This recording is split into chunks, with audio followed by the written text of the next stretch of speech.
Your stablemate Luke Watkins is also early days in his pro career. Have you been impressed with his performances so far? Yeah, definitely. You know what I mean? Me and Luke have known each other since school. We went to school, the same school with each other, and when I first started boxing, it must have only been a few months afterwards when Luke came into the gym and started training himself, and we've always clicked. You know what I mean? We're friends, like first and foremost, and then we're stablemates. So we're like family. We're like brothers. So when I first see Luke do the business at Wembley, it just gave me the buzz, the hunger that I wanted to go and do the same. Do you know what I mean? It made me have even more belief because I see Luke go and do what he's told to do.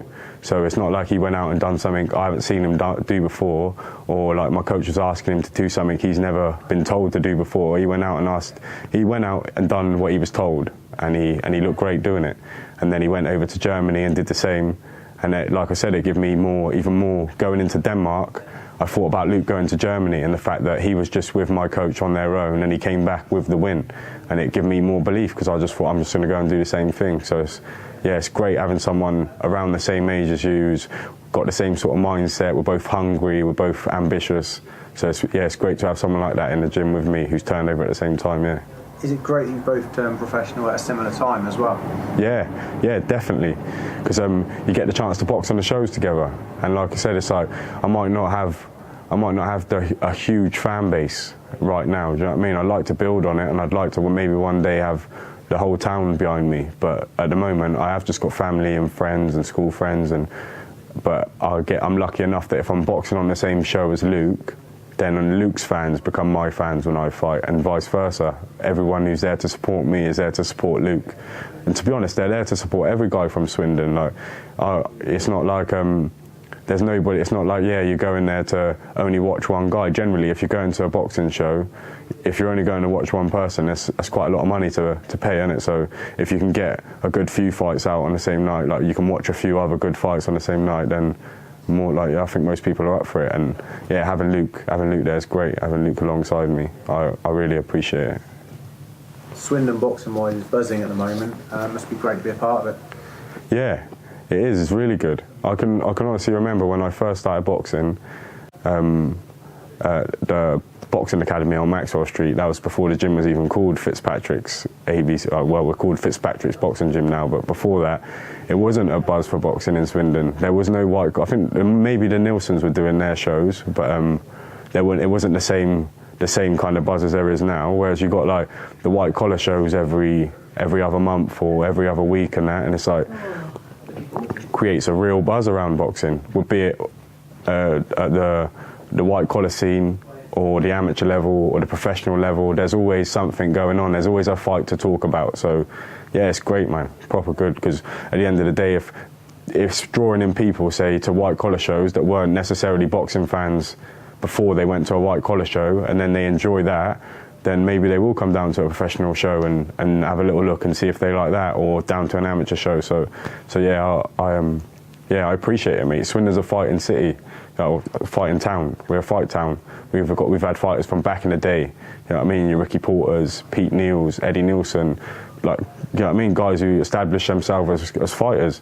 And then you've got guys today. Your Calvin Youngs, Luke, Jamie Cox, Lawrence Bennett, Ryan Martin. You know what I mean? The list is going to go on, because I'm sure that it'll only keep snowballing, and sooner or later we'll be establish ourselves as a town that has churned out a few top fighters. Like, you know what I mean? I thoroughly believe that that's going to happen. You know what I mean?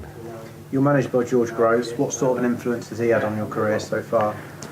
I can't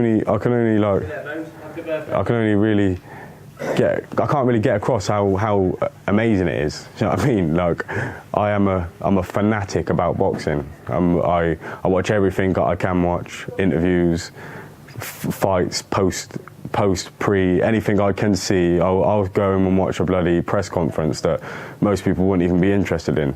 And I've been watching George since before I'd ever even put a pair of gloves on, before I'd ever even touched the bag.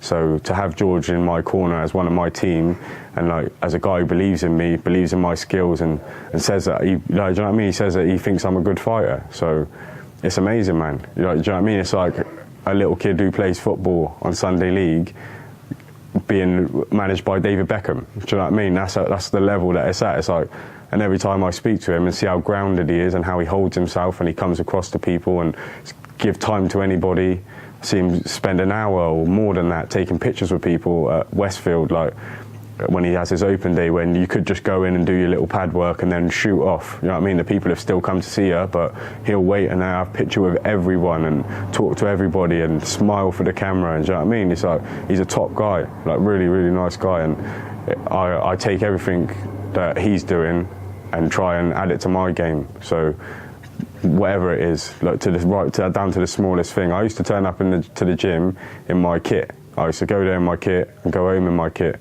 like soaking wet, sweaty, stinking. Do you know what I mean? But I see George turn up to the gym in his clothes, get changed into his kit after his training session, get changed back into his clothes and then leave. It's like he's more professional. It's made me be more professional. So I take those small things that probably mean not a lot to most people, but you know what I mean? I take that and think that's how I'm going to improve myself. That's how the elite athletes do it, elite professionals, and that's what I'm trying to do. I'm just trying to emulate him.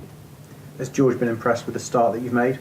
Yeah. The conversations that we've had about it and that, he's definitely like giving me words of praise, and it's like I said, it's like you're getting it from someone at that level.